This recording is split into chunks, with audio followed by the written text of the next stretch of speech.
Well, welcome to the 54th edition of Stump the Pastor.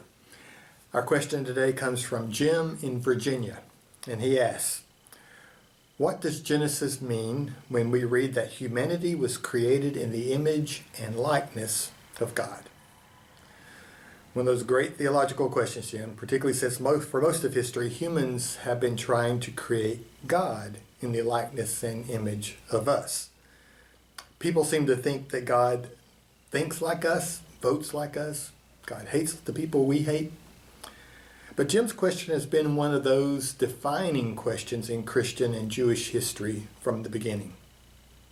Even those of us who don't consider ourselves theologically astute can easily see that down through the centuries, good answers and bad answers to this question have shaped religion and have shaped culture.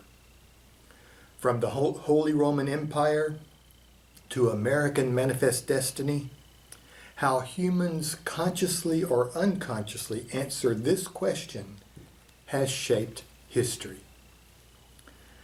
Another way we ask this question is, how are we like and unlike God? Is God my race or gender? Lots of biblical writers talk about God's anger, jealousy, vengeance, petulance, love.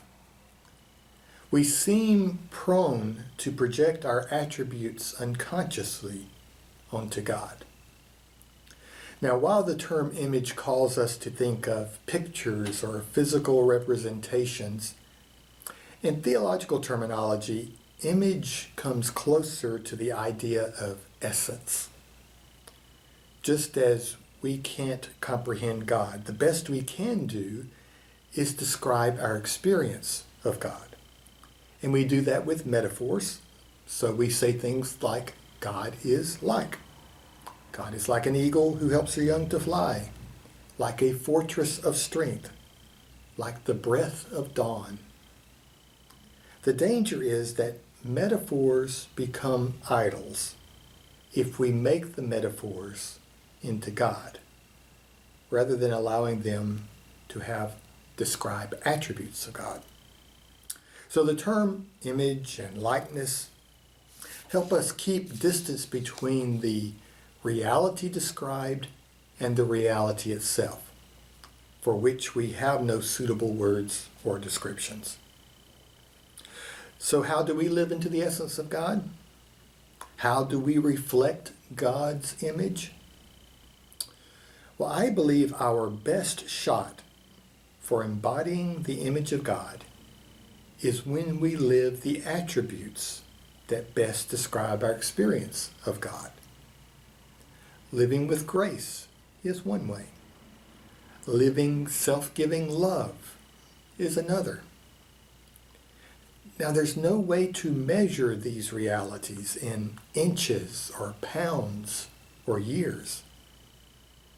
When we love another, when we offer grace to our planet, when we bless by giving our gifts to make the world a better place for all of us, then we are coming closer to the essence of God.